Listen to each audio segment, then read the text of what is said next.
I grew up on a farm in northwestern Victoria.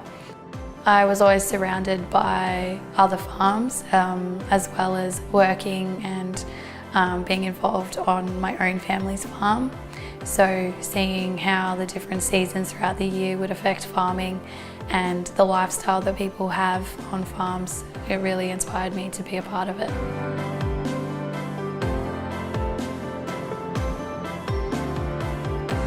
I find most exciting about my field of study the diversity that it has and the impact that technology can have on agriculture.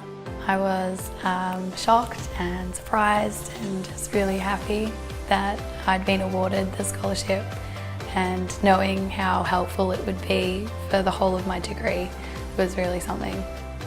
I would say to the beneficiary who funded me my scholarship that I'm eternally grateful for the help that they gave me throughout my 3-year degree and the benefits that it's given me on my road to a career in agriculture.